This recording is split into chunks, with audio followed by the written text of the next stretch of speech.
Iftar by the beach just hit differently, and Maison de la Plage took it to a whole nother level.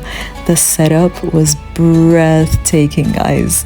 Candlelit tables, sea views.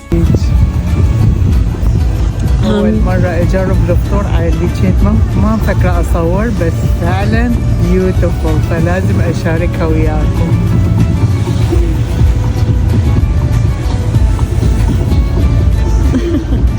Pure serenity, breaking fast with the sunset, the sound of the waves, and the candles glowing. It was just unreal.